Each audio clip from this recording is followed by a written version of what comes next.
2020, right about now, we found out we were pregnant with our second child. We started going to ultrasounds right around 14 weeks. My OB got really quiet in the office and just said, hey, I think I have some concerns, and it looks like the heart is forming on the outside of the baby's body. This genetic condition called emphalocele really wasn't that serious. They have a couple surgeries afterwards, the organs are put back in, and then you're in the NICU for a little bit, but it is not life-threatening. And so July 14th, 2020, I go into the appointment, the fetal medicine appointment, and he looks around for maybe like a minute and then shuts the monitor off and says, I'm sorry, there's no heartbeat. And at that point, I was 17 weeks, so it was considered more of an infant loss than it was because I was in the second trimester. And so my body was not doing it though. And they kept telling us we're probably gonna have to induce, and the baby's not gonna be a baby. It's gonna be scar, it's gonna be tissue. Because where we came from church-wise, we're just sitting here like, what on earth is happening? I went to sleep and woke up and ended up like having her. And she was a baby. We got to see fingers. We got to see toes. It is something, with miscarriage and infant loss is something the mom carries. You have a lot of guilt, you have a lot of shame, you have a lot of what if I hadn't eaten that piece of lunch meat? Or, what did I do? How the one place that my child is supposed to be safe and secure for the rest of their lives has failed them. What did my body do?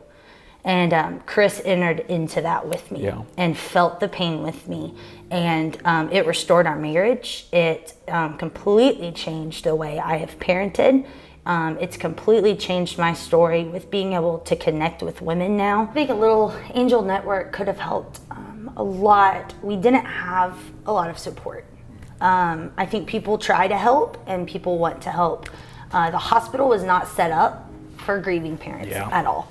It feels like a lot when you're a grieving mom to be asked to go into a room and be put on display. But something like this network is that you're being placed, someone like me that can talk about it and who has been through it.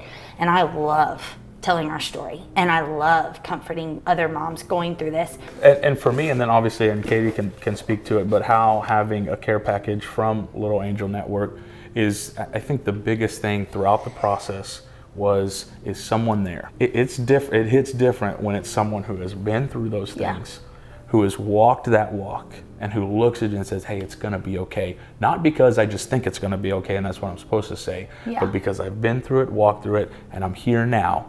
And this is a reminder of that, I think, right? We found out about Little Angel from a friend at church.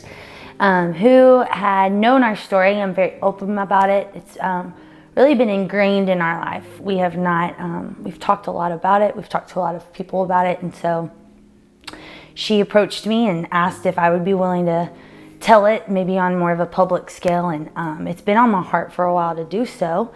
And so talked to MJ, and she called me and just got blown away by what it's doing and the help it can have, because we didn't have anything like the network, and I can't imagine how it would have affected our family if we had had it.